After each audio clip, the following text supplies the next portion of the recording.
That's calculating teleport matrix. Nice. There we go. Hello. What's up?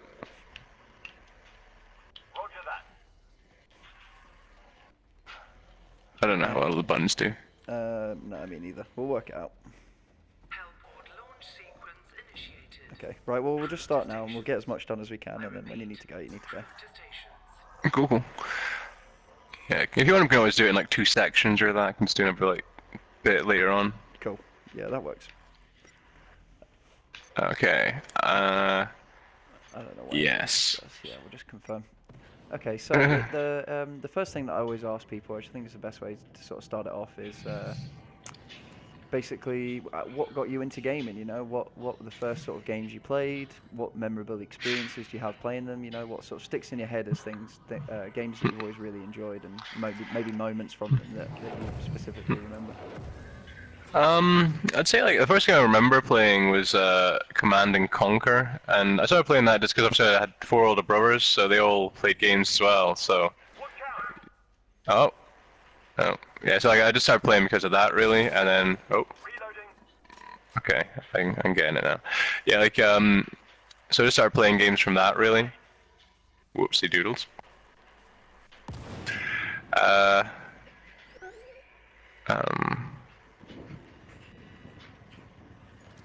And yeah, use the right stick to aim. Alright, cool. Yeah, so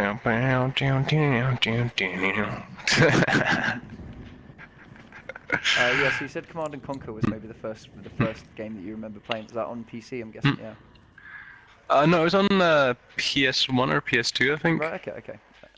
And what other sort of games did you play at the time as well? Like Tekken, the original Call of Duty. They're all around at the same time, but like about the same time. Fable, obviously. Played RuneScape, obviously, and League of Legends and World of Warcraft. Yeah,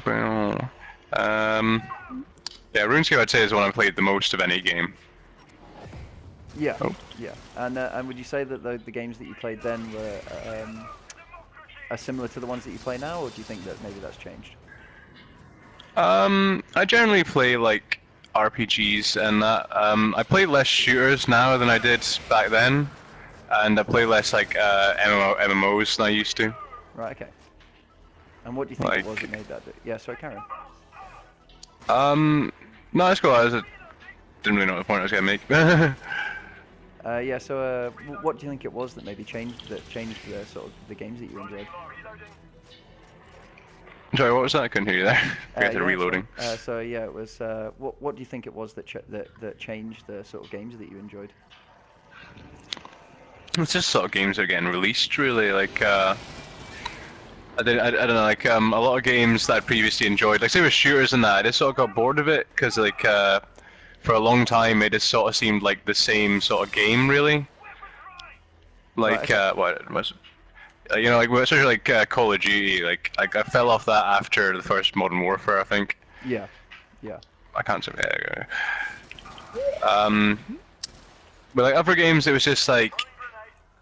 It's really, it seems like recently, like I find it difficult to find games that I particularly enjoy, like, as much as I used to.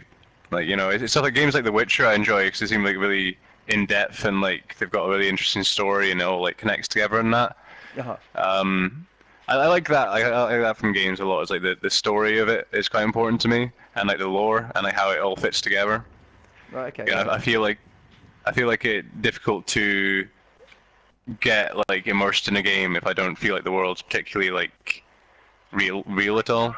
Right. Okay. Yeah. So you need to have that sort of. It needs to have that lore basically. It needs to be sort of a believable universe. Yeah, I'm not saying like obviously it's like aliens and monsters fighting each other. It's not even saying 100% reality. I'm just saying it needs to have some sort of basis in, you know, normalcy. Otherwise, nothing that happens has much impact. Right, I find. Yeah. Okay. And would you say that's the same for games like RuneScape and, as you said, League of Legends? Do you think that sort of transplants to that as well? That they need to have like a believable universe, or is it a different kind of reason to play those? With RuneScape, I'd say it would because it's got like one of the most in-depth lores I've found for like a game. But with League of Legends, it was more about the speed and pace of the game that made it exciting, rather than like any sort of like they had storylines in that, but I felt they didn't really utilize them very well, even though it was like a very interesting one. Right. Okay. Like but they did have like a full world set up, and there was an explanation about why the opponents were fighting each other. Yeah. Like, you know, that there was all the different things about why certain characters said certain things to each other when they saw each other in the games. You know, like it explained who the different factions were, why they were enemies, and all the rest of it. Oh. Yeah. Oh, I'm down, I think. Oh. Thank you. Oh, I can hit Oh, you. shit. Shit. Yeah, I didn't realize you could do that. So it was more the sort of, I guess, the competitive nature of League of Legends that that you were interested in more than the story. Oh yeah, and I liked it for that, and also just like the lowest 5v5 run-up sort of thing. There was a lot of different positions you could play. It's like it was sort of like Siege, where you got all your different characters who can do all their different like abilities and stuff, and they work better in certain situations and that. Uh-huh. I'm just calling some ammo here, I think. Alright.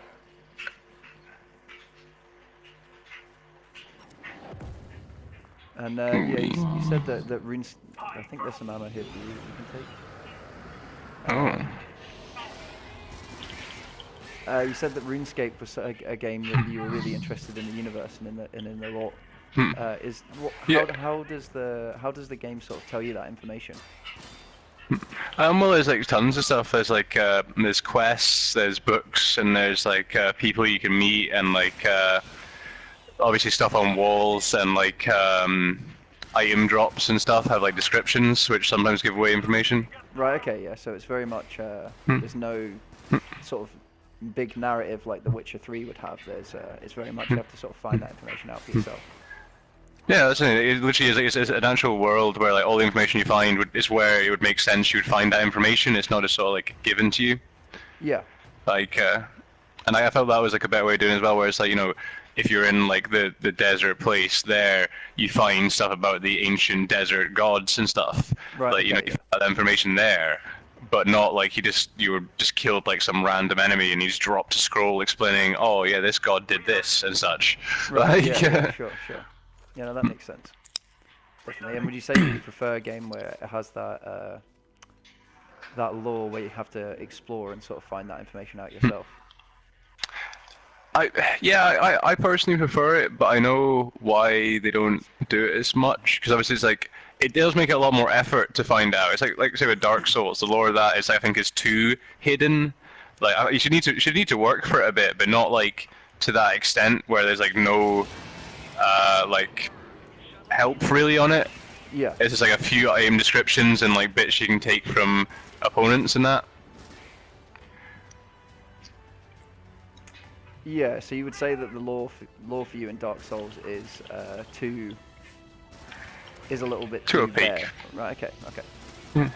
I think the lore is actually quite strong. There is like quite a lot of it, but like you find out more from just like reading the wiki page. It's quite difficult to find it in the game. Yeah, definitely. It seems like a lot of the information that you get from that comes from just the community banding together to find that information, rather than it being sort of there to find. You know, people have to work together to piece it together. Yeah, I like the community-driven spirit of that, like generally, but I also think that I like games to play multiplayer, but I also like to know that I can just play it on my own if I want to. Right. Okay, And it's like that thing with RuneScape. It's like, yeah, you need to like find out like all this like you know all this stuff, and you gotta like find all these items and complete these quests and talk to these people and like say the right things and all that. But it's not something that you couldn't like figure out like while you were playing. I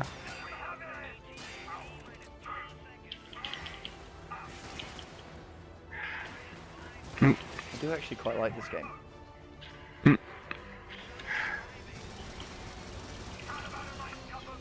Yeah. Oh!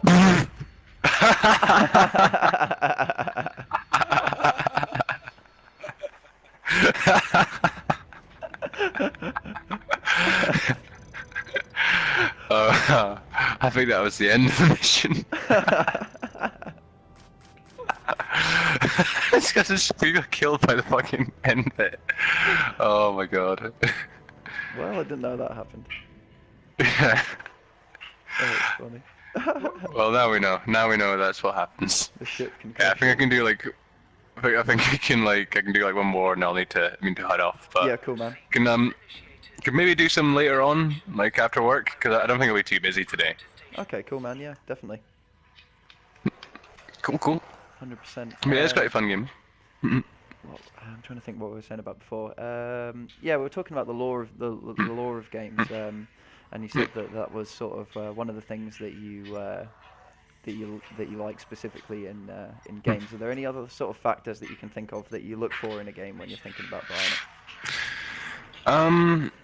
Well, more recently, microtransactions. Like, if it includes microtransactions, I won't, because, like, obviously all the gambling things and that are targeted people with addictive personalities, which I obviously have. So it's one of them where it's like, I just know if I play a game with microtransactions, it'll end up just being something I really don't enjoy. Right, And it's like okay, with yeah, Rocket yeah. League even, it's like, I enjoyed Rocket League a lot, and it's like, it's one of them where it's like, I'd always sit and buy the crates, and I'd just like, why the fuck did I spend that money on, like, keys? Yeah. You know, I did, and it's like, it was like, yeah, it's like a lot of stuff like that just starts to, you know, it makes me question it. And it's like, there's a lot of games these days, I'm very much the mind. That's probably the biggest concern is like, does it have microtransactions? Because if it does, I'm just not going to buy it. Right. Okay. Like, yeah, no, that makes sense. Definitely. So that's sort of one of the things that would take you out of a game. yeah, it's like a giant box falling from the sky saying, you got this skin for a gun. Like, Yeah. you know, it does take you out of it. And it's like, it's that, and like, I don't know. I'm fine with them when you can earn like the rewards. I mean, I saw that Rocket League was going to add a thing where you could earn keys through playing games. Yeah. And then like open crates that way, and it's good. But I feel like that should have been in place since they started. Yeah. Like, Yeah. No, for sure. Are there any things? Yeah. No, carry on. no, I was just saying, like, yeah, it's like mostly that sort of thing where it's like it's starting to like move towards the Oh, you down me. free. Sorry, yeah, it's starting to move to that like freemium game sort of like angle, and Yeah. it's one of them where it's like it's not new. Obviously, it's like fucking mobile games have been doing that for ages. Yeah. But it's one of them where it's like that is like the main thing though. Is where it's like I'm seeing that movement towards that, and it makes me very worried about like mainly AAA games. Like I don't mind like playing like indie games and such, like, you know, and then like smaller game things. So if there's one good thing about all this, really, it's helping smaller companies like to actually get a bit of like more income and more attention. Yeah. Yeah, no, definitely. And I think something that's good about independent games as well, interesting about them, is that they don't often rely on having good graphics, which seems to be more and more in the same way as the film industry is one of the biggest selling factors. Is that something that has any sort of bearing over the games that you like at all? I think it can have a positive impact. It's like, I think like if the graphics aren't good, like saying like The Witcher and that, if the graphics weren't good in that, I feel like it wouldn't be able to tell the story like as well, just Right, because okay. it's like it's about like the sharp contrast between areas, and if it's not like detailed enough, Yeah. then it can struggle to show those contrasts and show like the detail that is needed. Yeah. Right. Okay. So that's definitely a part of it, sort of the immersion of the game. But it depends on the type of game, though. It does. Like, it's like for a game like that, an open world game, I think it does have some influence. But like mainly just for like a storytelling like angle, really. Right. Okay. Yeah. Just- So the two sort of go hand in hand. But it's one of them where it's like, yeah, you can have the best graphics in the world, but if the story is shit or if the gameplay is shit, it's just not going to work. I think it's sort of like an equal factor to like all the other things that are needed to make a good game. Right. Okay. Like, you know, so like I would say like it's yeah, it's one of those like if I look at a game and I think it's really interesting and I think it looks like really cool, I'll play it regardless of what the graphics are like. Yeah. But it's like it does I don't know, I think it's probably more of a subconscious connection between like high graphics and like quality of the game as a whole, Okay. which is obviously a bit disingenuous, really. It's like it's not like that, really. Yeah, yeah. That But doesn't need to have good graphics, but it does make a difference.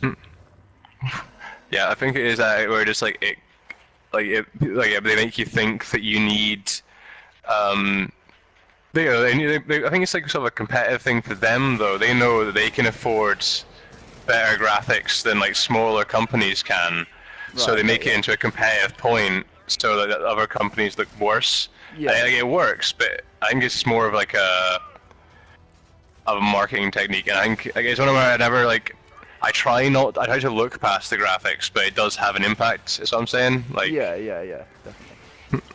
but I do think it has some positive like potential. Like it's like saying it's like with cameras getting better. It's better to show things in better detail. Yeah. Because it's more like oh shit, sorry. Yeah, it's easier to like sort of connect to it. More representative. Yeah. Right. Okay. Yeah. Yeah, no, that makes a lot of sense. And you mentioned microtransactions as being something that can take you out of the game. Are there any sort of other factors that have the opposite effect? Something that you look for in a game, or that you see about a game that you haven't necessarily played that makes you go, maybe sort of pick that up. It's difficult to say, really. It's like a lot of different things. Like when I see some, I don't watch like a lot of adverts. Is the thing. But generally it'll just be like. The scope usually is the thing. Like I like to know if it's like an in-depth game and a detailed world. Yeah. If I can get some enjoyment out of it, I know I'll enjoy that as a game because that's the sort of games I enjoy. Right. Okay. Yeah. Something with a big sort of world that you can explore.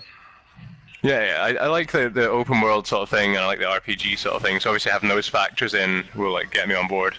Right. Let's trying to get crushed again. Oh. And in regards to sort of the scope of a game being something that you like, do you prefer to have a character that has been chosen for you, or would you prefer to be able to sort of create your own character? Maybe not prefer, but of games that you've played, would you say that you've enjoyed more ones that you can choose your own, or? It's not necessarily like the character itself. It's just like choices about the character for me. It's like say like in The Witcher, it's like I get to choose. It's Geralt, that's the main character. Yeah. But I think it works really well because they're able to make that world, which is like his world, so it obviously flows together really well. Yeah. And I think they were able to do a better story than if they were just like, oh, you're just like a Witcher in this world, because you wouldn't really be connected to a lot of the major events that are going on. Yeah. Whereas with that storyline where they've got like a character who's based on something, it makes more sense that he's like able to just go to all these bits because obviously people know him. But like when it's just your guy, it does take you out a wee bit when it's just like you got this guy you've made look as terrible as possible, just walking around this fancy dance, and everyone's like, oh yeah, he's just meant to be here.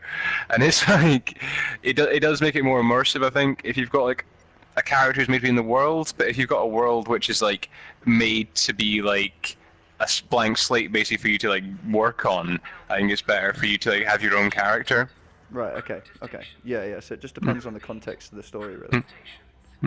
Oh yeah, I'd say yeah. For The Witcher, I'd say it works well with Geralt being the main character. But say with Skyrim, because it's the factions and all the different decisions you can make. Like I think like with Geralt, this decisions you could make were all along a sort of like there was like a few paths you could take, but they were still long paths. Whereas like in Skyrim, where it's totally you want to go join the Thieves Guild, just do that. Whatever you want to do, you can just go do it. It's entirely your own character. Yeah. I think that works well like that as well. Okay. And would you say that you resonate more with a character like Geralt, or with one that you can create yourself? I'd say I resonate more with a character like Geralt because it's like when I make a character like just for myself, almost always I use it in a way that I would never like do myself. Like I just go and do stupid shit with it, and like I feel like you actually get more immersed in the world through the eyes of another character rather than like as a random character you've made who just has like been placed into the world. Yeah. Right. Okay. So you would say that if you were making decisions as Geralt, for example, your decisions would be based on what you think he would do, or do you think Yeah. that how you feel you would react in that situation has any sort of bearing over your decision? Yeah, I think like obviously it does because like obviously your own opinion's always going to come into it like when you're making a decision. But I find it more fun just to like try and think about how he would react in that situation. And like the main good thing about The Witcher though is if you do that, like the dialogue and future dialogue options you get obviously are more like they reflect that, and it's like I do feel it adds something to the game to actually like play as the character rather than just like mucking about in the world, because it does take you out a bit when you're like going just to be a dick and then it just doesn't work in the actual dialogue tree. Yeah. Yeah, no, definitely. And one thing I was going to ask as well is I know you've played Gwent before, like the Witcher card game. When you play that, do you feel invested in the universe in the same way that you're invested in The Witcher 3's universe? Does it feel like you're almost a character in that universe playing the card game, or is it something different? No, it is more just like it's like you playing the card game because it's like it's you against other people like around the place, like. Yeah. So yeah, it does feel more like just like you playing, but it feels like you are playing like Gwent, like the actual game, but like not in the same way if you're playing Magic the Gathering or that, rather than. Right. Okay. Yeah. Sure. So there's definitely a difference there that it needs to sort of you would have the character and the world there to. Yeah. I think when you're playing it. Yeah, when you're playing it like in the Witcher game, it does feel very much like you're playing against this person, but it's like when you're like playing like the Gwent game itself, it feels just more like Magic the Gathering, where you're playing just against a card game against other people, right? Not right, like playing a Gwent game in The Witcher. Yeah. Right. Okay. That's what I got to touch on. Yeah. The another couple of things. Getting back to characters as well. If you have any examples, maybe of characters like Geralt that you've specifically resonated with, maybe a memorable character from a game. It's difficult to say really. Like I was saying I did resonate with Geralt a lot. I'm saying like it's something I enjoyed, but it's like most of my experiences have been with the other type of game, but that's not because like I think it's mainly because like those sort of games like The Witcher haven't really been done amazingly well. Yeah. So do you feel like you resonate with like your RuneScape character, for example, in a similar way as you would to your character in Skyrim or your character you Geralt in Witcher 3? Well, that's the thing though. It's like oh shit. Like my character in RuneScape, obviously, like I don't play it as much anymore. But when I was playing it, obviously, it's like all your decisions over the time you've been playing the game. I've been playing it for like 14 years. Like when I stopped playing it, yeah. Like had been like they built up, and like every new question that obviously references stuff that you like your character done back then. Right. Okay. So like yeah, I think it did resonate more with that character because obviously it was decisions I'd made over like 14 years. Oop. Ah. Reloading. And would you say that the time scale, the fact that you've been playing that game for so long, had a bearing over how greatly those sort of decisions impacted you? Yeah, I'd say the longer you play the game, obviously, the more more in depth you get into it, and the more like you have invested in it, I suppose. Yeah.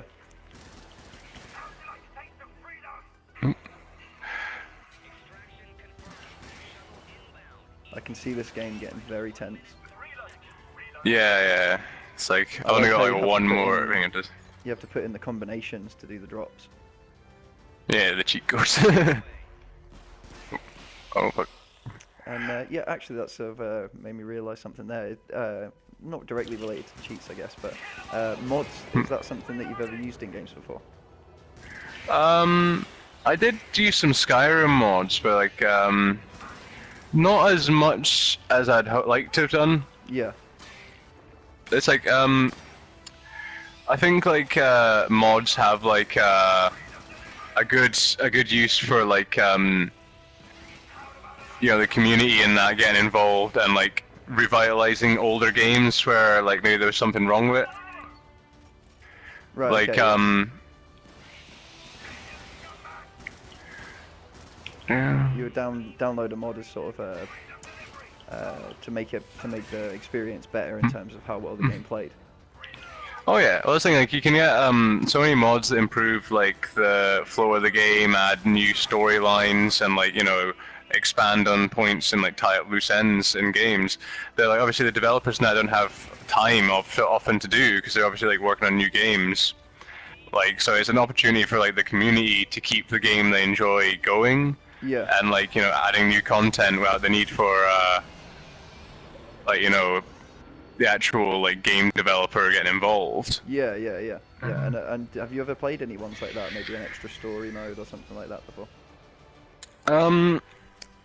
It was just some of my Bob's Skyrim account. Really, he had like the fucking stupid graphics mod as well as like a few of the extra quests they'd added in. Right. Okay.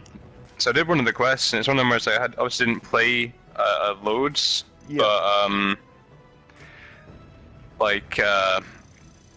it was from playing like that though. They were making missions that were like it made sense. They were like well written. I'm gonna need to like go after this, man. Sorry. Yeah, that's cool.